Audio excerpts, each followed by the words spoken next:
নমস্কার সবাইকে, তোমরা সবাই কেমন আছো? আমরা কিন্তু খুব ভালো আছি। আমি ললিতা চলে এসেছি তোমাদের সঙ্গে নতুন একটা ব্লগ নিয়ে।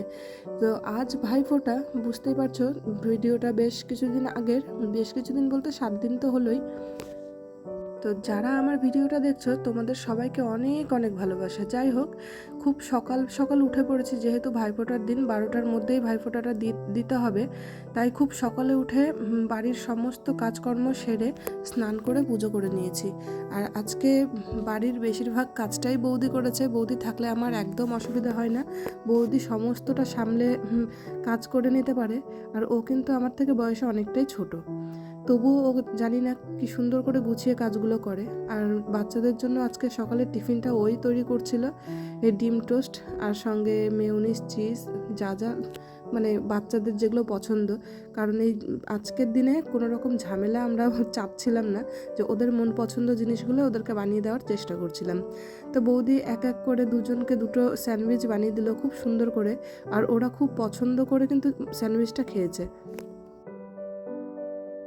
তো দুটো স্যান্ডউইচ বানানো শেষ। অরিত্রকে মোটামুটি যা দিই আমি, ও সবই মোটামুটি খেতে পছন্দ করে। কিন্তু আমার ভাস্তা যে অরিক, ও সব কিছু খায় না, মানে কিছুটা খাবে আর পুরোটাই নষ্ট, বলবে আমার খেতে ইচ্ছা করছে না কিংবা পেট ভরে গেছে। ও খুব পরিমাণে অল্প খায়। যাই হোক, এখন দুজন খেয়ে নেবে। যেহেতু আমি উপোস, যতক্ষণ না ভাইফোঁটা দিচ্ছি ততক্ষণ আমি কিছু খাবো না। দাদাও সেম, আমরা দুই ভাই বোনই প্রতি বছরই না খেয়েই ভাইফোঁটাটা দেওয়ার চেষ্টা করি। আর বৌদি আর ওর মানে অরিত্রর বাবা দুজন মিলে এখন চা খেয়ে নেবে, তার জন্য চা বসিয়ে দিয়েছিলাম। আর বৌদি জানে আজকে রান্নার দায়িত্বটা বৌদির উপরেই পড়বে, কারণ আমার বৌদি ভীষণ ভালো রান্না করে। আর সত্যি আমার না একদম মানে মনে ছিল না, কিংবা ব্যস্ততার কারণে যেভাবেই হোক আমি না ভুলে গেছিলাম যে আমি ব্লগটা বানাচ্ছি, এই জন্য আমি রান্নার ভিডিওটা করতেই পারিনি। কোনো দিন যদি সময় হয় আর সুযোগ হয় অবশ্যই তোমাদের বৌদির হাতের রান্না দেখাবো। ও কিন্তু সত্যি খুবই ভালো রান্না করে। এদিকে বৌদি সব কিছু গুছিয়ে নিচ্ছিল রান্নার, আর আমি এদিকে স্নান পুজোটাও হয়ে গেছে, তোমাদেরকে আমি দেখাই। আজকেও বেশ অনেক ফুল পেয়েছি, যেটা দিয়ে আমি ঠাকুরঘরটা সুন্দর করে সাজিয়ে মানে অনেক ভক্তিভাবে পুজোটা দিলাম, যেহেতু আজকে একটা বিশেষ দিন। আর দাদা প্রথমবার আমাদের বাড়িতে এসেছে ভাইফোঁটা নিতে। বিয়ের 9-10 বছর হয়ে গেল, দাদা কোনো দিনও ভাইফোঁটার সময় আসে না। আমি ওকে অনেকবার করে বলেছিলাম যে তুই কালী পুজোর সময় আয়, কিন্তু ওর কাজের মানে সূত্রে ও আসতে পারেনি। বলেছিল যে না, ভাইফোঁটার আগের দিন যাব, তখন গিয়ে 2-4 দিন থাকবো।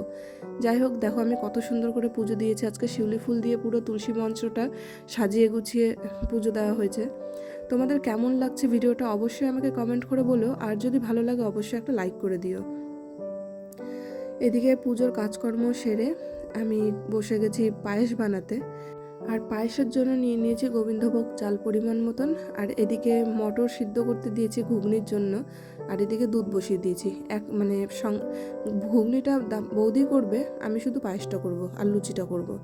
আর আমরা অনেক বেশি কিছু বানাচ্ছি না, যেহেতু আমরাই আছি, আর আমরা অনেক কিছু একবারে বানালে পরে খাওয়াটাও বেশ অসুবিধা হয়ে যায়। তো ভাবছি এক একদিন এক এক রকম জিনিস বানাবো, সেটা ভালোভাবে খাওয়া যাবে।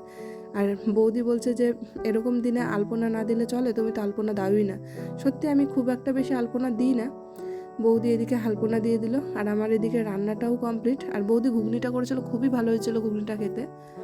আর এদিকে প্রথমে কয়েকটা ভিডিও নেওয়া হচ্ছিল, কয়েকটা ছবি তোলা হচ্ছিল। আর এখানে কেউ দেখে বলবে যে ও আমার দাদা, ও কিন্তু আমার থেকে 3 বছরের বড়, কিন্তু কোনো একটা মানুষ আমাকে বলে না যে ও বড়। যাই হোক, আমাকেই বড় মনে হয়। আর এই ভিডিওটা করতে গিয়ে কখন যে ফোনটা উল্টে গেছে আমি হয়তো বুঝতে পারিনি, যে ভিডিওটা করেছে সেও বুঝতে পারিনি। তোমাদের সঙ্গে এরকমই শেয়ার করলাম, কিছু মনে করো না, কষ্ট করে ভিডিওটা দেখে নিও।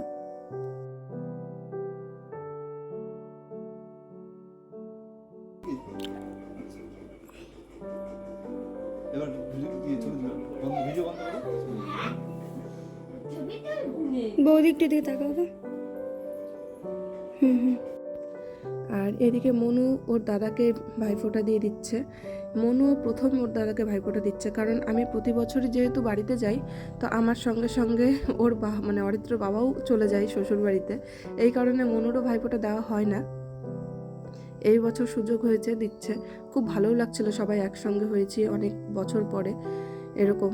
তো মনুও খুব খুশি ছিল। তো আমাদের ভাইফোঁটা পর্ব শেষ হয়ে যাওয়ার পরে এখন শুরু হবে খাওয়া দাওয়ার পালা। ওকে তো সবগুলো মিষ্টি দিলেও ওর কমই হয়ে যাবে। তো দাদা এদিকে সব খেয়ে ওরা চলে গেছে ওই বাড়িতে, আর আমরা এখন মেয়েরা পরে বসেছি। ভাবলাম যে ওরা আগে খেয়ে চলে যাক, তারপরে আমরা বসবো, ধীরে সুস্থে খাওয়া হবে। আর এই দেখো পেট টান করে দাঁড়িয়ে আছে, কারণ ওর খাওয়া বলে বেশি হয়ে গেছে। তো দুপুরের পরে কোনো রকম ভিডিও করা হয়নি, কারণ দুটো বাচ্চা মানে এত চিল্লাচিল্লি হই হুল্লোড়ের মধ্যে আমি ভুলে গেছিলাম যে আমি ভিডিওটা কন্টিনিউ করছি। আর বৌদি আজকে মাংসের ঝোলটা যা বানিয়েছিল তা মানে অসাধারণ। অনেক দিন পর বৌদির হাতে রান্না খেলাম, খুবই ভালো করেছিল। আর এটা সন্ধ্যের দিকে কারণ ওর দুপুরের লুচি মানে এতটাই বেশি খাওয়া ছিল যে সারাদিনও ভাত খায়নি। আর সন্ধ্যের দিকে এখন দাদা বলল যে ওই একটা মাজার বোতল নিয়ে এসেছিলো, ওগুলোই আমরা সবাই ভাগ করে খাচ্ছিলাম। আর এদিকে সোনাদাও এসেছে। আর দেখো দুটো বাচ্চার কীর্তি, মানে কিছু পায় না তো গ্লাস দিয়েই খেলা শুরু করে দিবে।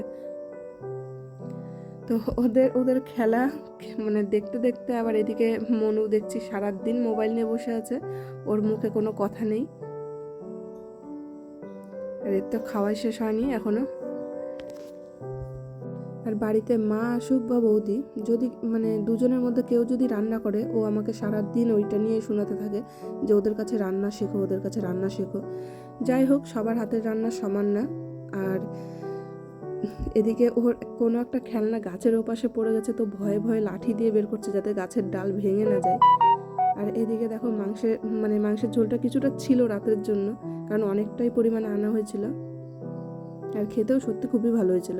এখানে ক্যামেরাতে খুব একটা ভালো আসছে না ছবিটা। যাই হোক, ভিডিওটা আমি এখানে শেষ করছি। তোমাদের ভালো লাগলে অবশ্যই কমেন্ট করে বলো, আর একটা লাইক করো। দেখা হচ্ছে পরের একটা ব্লগে। সবাই সুস্থ থেকো, ভালো থেকো, টাটা।